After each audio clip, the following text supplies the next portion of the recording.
Friends আমি চলে এসেছি মনীষ কিচেনে আজকে আবার একটা রেসিপি নিয়ে। আজকে আমি বানাবো তরকার ডালটা আমি ওই জন্য ভিজিয়ে রেখেছিলাম সকাল থেকে।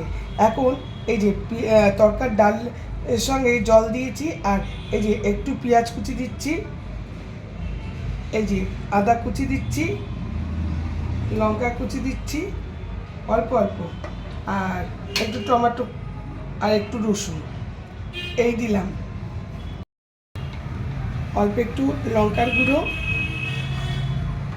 অল্প একটু হলুদ গুঁড়ো আর নুন, স্বাদ মতো নুন দিয়ে দিচ্ছি। তারপরে লাগলে তখন দেখা যাবে।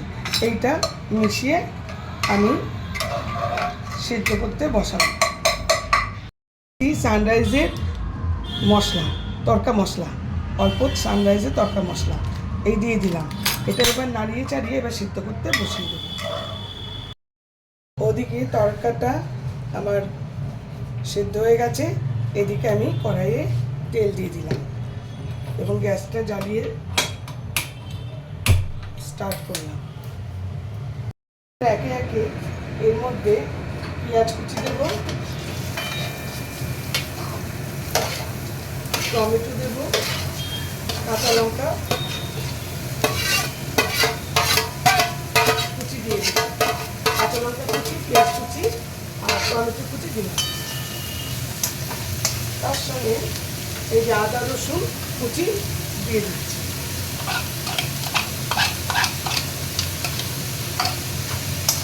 ভালো করে এটা 1 মিনিট ভাজবো,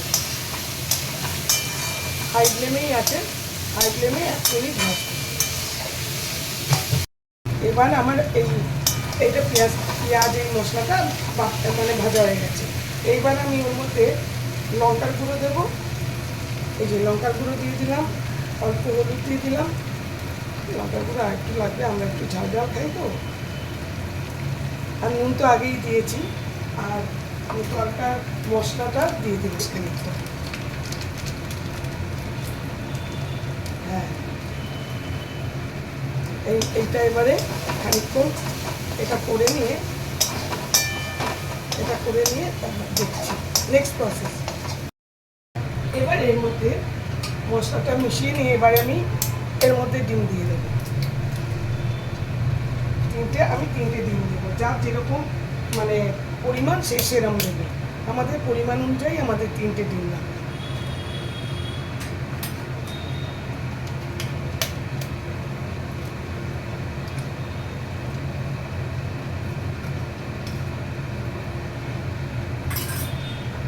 দিয়ে এটা ভালো করে এর সঙ্গে মিক্সিং করবো।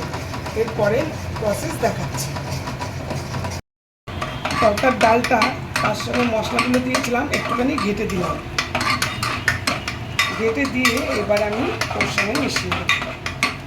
ভালো করে একটু ঘেটে দিলাম, তাহলে আর ডালটা এমনভাবে সিদ্ধ করতে হবে যেন একদম একটু গোটা গোটা থাকে, নাহলে ভালো লাগবে না। এতে আমি জল দিয়ে একটুখানি দেব, এই যে এই ধোয়ার জলটা দিয়ে দিই, প্রেশার কুকার ধোয়ার জলটা ভালো করে মশলার সঙ্গে তরকাটা মিশ্রণ করব। আমার ডালটাও এখানেও একটু গোটা গোটা আছে, দেখো, নাহলে একদম স্ম্যাশ হয়ে গেলে না কীরকম স্লিপ হয়ে যায়, পিচ্ছিল মতো হয়ে যায়, খেতে খুব বাজে লাগে একদম। তরকা প্রায় ডান। এই সময় আমি একটু চাট মশলা দিচ্ছি, অল্প চাট মশলা দিলাম, এটা খেতে না খুব সুন্দর হয় চাট মশলাটা দিলে। আর দিচ্ছি কসৌরি মেথি, যেহেতু তরকা মশলা দিয়েছি বেশি কসুরি মেথি দেবো না, এই হাতে গুঁড়ো করে, অনেকে এটাকে রোস্ট করেও দিতে পারো এই কসুরি মেথিটাকে। আর দেবো বাটার, এই যে বাটার দিয়ে দিলাম। বাটারগুলো খোলা যাচ্ছে না এত, মানে আর একটু পরে গরম অবস্থায় দিয়ে দেবো। এখন অল্প দিয়ে দিলাম, কারণ বাটারটা এত শক্ত ফ্রিজ ছিল, মনে ছিল না বার করতে। আমার তরকা দেখো খুব সুন্দর একটা গন্ধ বেরিয়েছে তরকা। খেতে কেমন হবে পরে বাড়ির লোকরা রিভিউ দেয়। এটাকে আমি একদম কমিয়ে রেখে স্ট্যান্ডিং টাইম 15-20 মিনিট রেখে দেবো। একদম একদম কমিয়ে দিলাম।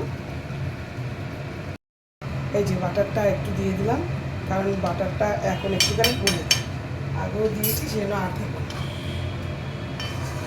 আমার তরকা ডাল, এই যে গ্যাস নিভিয়ে দিলাম, তরকা ডাল। এই যে আমার তরকা, কালারটাও খুব সুন্দর এসছে, গন্ধ খুব সুন্দর বেরিয়েছে। আশা করি তোমাদের ভালোই লেগেছে। Thank you for watching. আমি শীঘ্রই আসবো আরেকটি ব্লগ নিয়ে।